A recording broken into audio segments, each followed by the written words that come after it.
with Big Mo. Oh, man.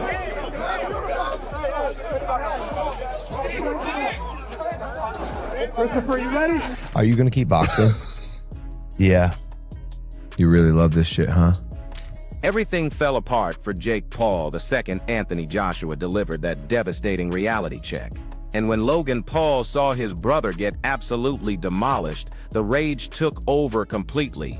The meltdown that followed was messier than the knockout itself. This became a total public breakdown, a family implosion, and a moment that laid everything bare for the entire world to witness. Incredible! Jake Paul being measured up by Joshua for that right hand. Gets clipped again. This bout was marketed as fearless, risky, and groundbreaking. The matchup between Jake Paul and Anthony Joshua got packaged like a high-stakes bet that might flip boxing on its head. But when that opening bell sounded, the gambling stopped and the harsh truth began. Nobody predicted how catastrophically this would unravel, not just for Jake, but Logan as well. What happened next wasn't simply a knockout. It was a complete public destruction of hype, arrogance, and family honor, all unfolding live in front of millions who were hungry to watch it burn. I just pissed him off. Then he broke my brother's jaw. Fuck this guy. Broke his jaw, huh? Yeah, oh, he split his jaw. Yeah. He don't care though. Jake's having a fucking blast. This mess didn't begin when gloves touched. It kicked off weeks before, with Logan Paul acting like the result was already written.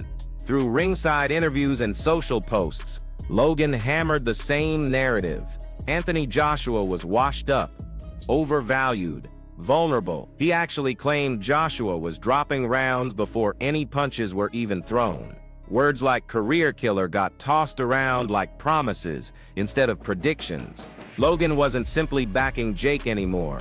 He was staking his own credibility on Jake's success. This crossed the line from family loyalty into pure ego territory. Yeah, it was largely because he was mostly running away from AJ rather than standing toe-to-toe with him to fight. It's the difference between fighting a Bengal tiger and running away from a Bengal tiger.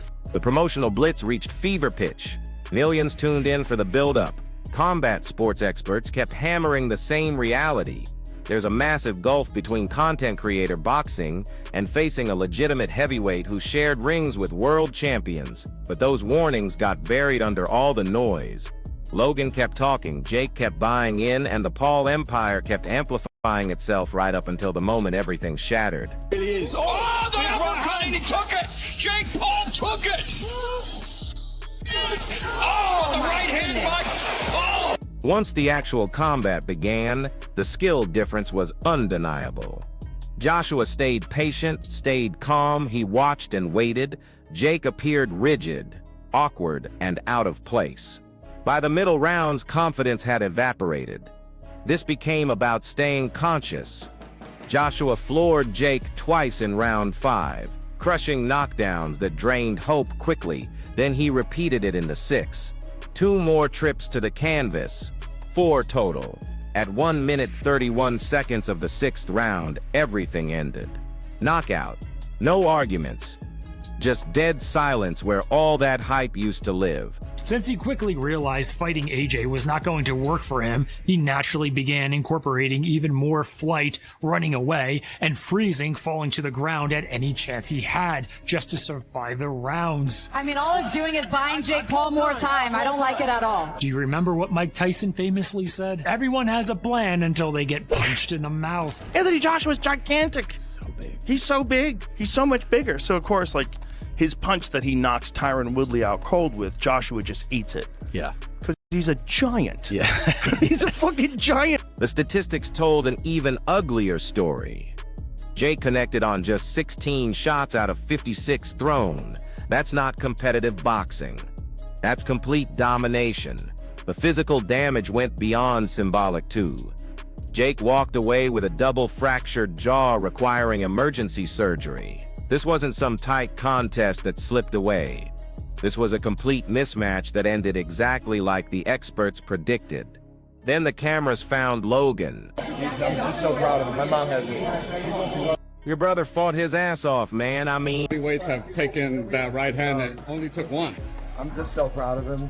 That was incredible. In my view, that was a victory on all fronts. While Jake was getting help from the ring, Logan completely snapped. All that swagger disappeared instantly. The attitude crumbled. Broadcasters picked up on it immediately. This went way beyond normal concern. This was fury, humiliation, and desperation.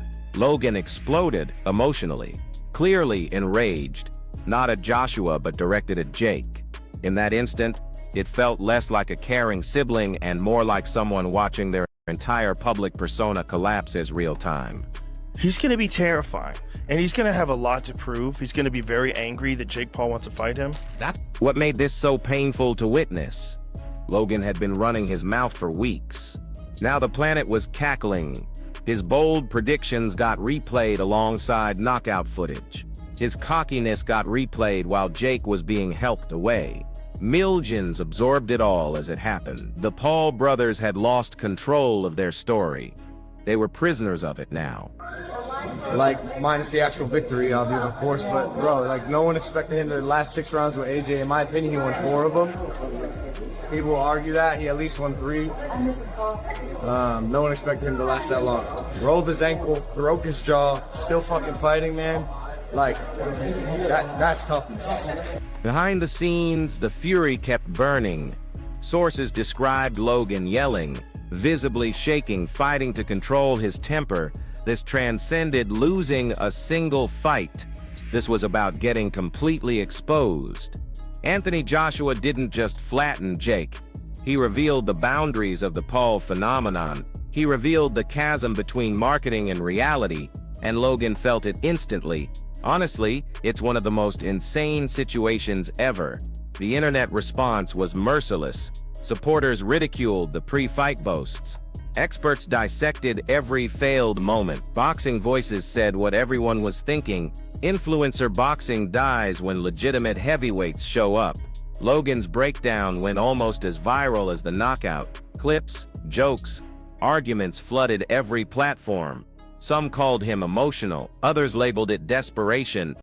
Watching a brand fracture under scrutiny. This YouTuber who's fought Tommy Fury, who's a legit boxer, and a couple other guys that were legit boxers. That's it.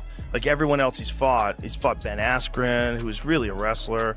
He fought Tyron Woodley, who was an elite MMA fighter, but not an elite boxer. Several days passed before Logan attempted damage control. His entire approach shifted. No more threats, no more boasting. He framed the knockout as inevitable. He recognized the talent gap. He praised Jake for surviving as long as possible. He accepted the injury reality. His words sounded calmer, more thoughtful, but the destruction was permanent. People remembered the screaming, the boasts, the complete breakdown.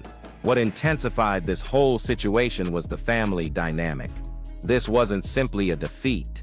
It was a public brother against brother spectacle. Logan's rage exposed how desperately he needed Jake to succeed, not for boxing legacy, but for reputation.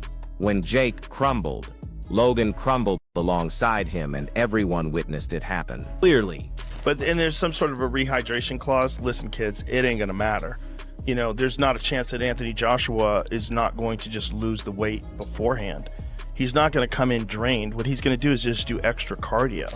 This battle will be remembered for the knockout, but the aftermath is what haunts everything. The hype machine broke down, the fantasy shattered, and for the first time in years, the Paul brothers weren't directing the spotlight, they were victims of it. The instant that fight concluded, everything imploded. Not gradually, not quietly, immediately. Jake was still recovering from the canvas when cameras shifted to Logan, and his expression said everything. This wasn't surprise, this was terror mixed with absolute rage. His face wasn't asking if his brother was all right.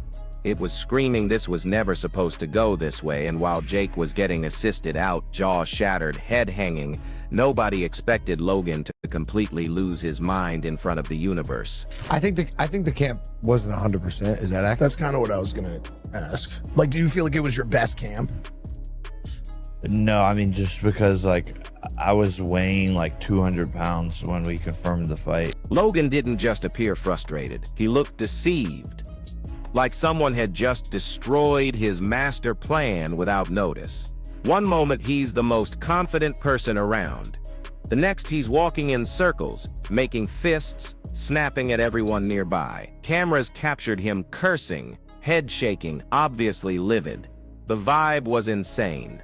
This wasn't proud family support. This was "you just humiliated me on the biggest platform possible" energy. Millions were tuned in and Logan didn't care. He exploded anyway. Was right there. I don't know if you heard me. Yeah, I did. That's what made this so uncomfortable yet almost darkly entertaining simultaneously. Jake is getting carried away after 4 knockdowns and a stoppage at 31 of round 6, and Logan appears ready to yell, "You had one responsibility." Not at Joshua, not at boxing, at his own flesh and blood. Commentators caught it right away. One basically said, without being direct, "This isn't worry, this is brand protection panic," because Logan understood exactly what this knockout represented. This wasn't merely a setback, this was credibility destruction in high definition. To get that world-class gas tank, you need like a Sam Calavita, you need like a Nick Curson, you need like these plyometrics experts that are got heart rate monitors on you, and they're checking when your recovery is ready and go. Yeah. And you're fucking yeah. You need guys monitoring your recovery, monitoring your heart rate variability, your VO2 max.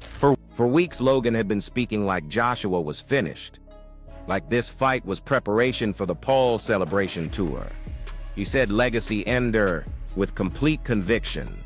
Now Joshua had ended something, but it wasn't his career. It was the fantasy the Paul brothers had been marketing, and Logan realized it immediately.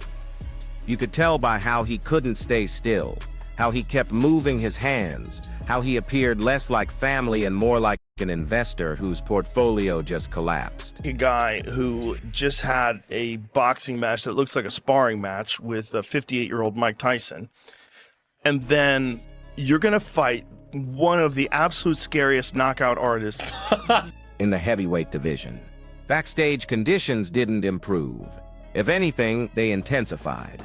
Sources described Logan trembling, yelling, clearly enraged, reliving the moment repeatedly. That phrase, "you had one responsibility, Jake," basically captured everything. And that's harsh because Jake didn't simply lose. He connected on only 16 shots out of 56 attempts. He hit the canvas 4 times. He departed with a double jaw fracture and surgery waiting. And beyond all that, he had to handle his brother's fury spilling over everywhere. Public. The timing in that right hand, just spectacular. That's stepping in as well. Over the top. I mean, that was a full force shot to the temple. I mean, he's Fucksville right now. Then the emotional wreckage hit. Pride got damaged. Ego suffered worse. Both brothers suddenly faced intense scrutiny. Jake got criticized for accepting a fight beyond his level.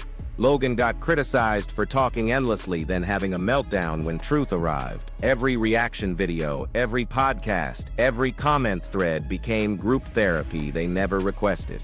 The knockout broke the fantasy. The meltdown proved it. What audiences witnessed wasn't just a fighter getting finished. They watched 2 brothers lose command of a story they believed they controlled. And that's why this moment still echoes. It wasn't just noisy. It wasn't just viral. It was honest, chaotic, and authentic in ways the Paul brand rarely permits. Anthony Joshua landed the shots, but the consequences caused the lasting harm. This fight stays memorable because it tore away the mask from all the promotion. Talent defeated volume, wisdom destroyed arrogance, and truth appeared without compassion. Logan's breakdown became a lesson about what happens when pride gets louder than readiness and family pressure becomes public spectacle. The knockout wasn't just physical, it was meaningful. A clear boundary between content creator boxing and the brutal, unforgiving reality of professional heavyweights. The story was savage and undeniable. Relentless cockiness, a vicious knockout, a ringside explosion, and silent damage control later. The Paul brothers constructed an empire on authority, and now it's unstable. What comes next won't be silent, it'll be devastating.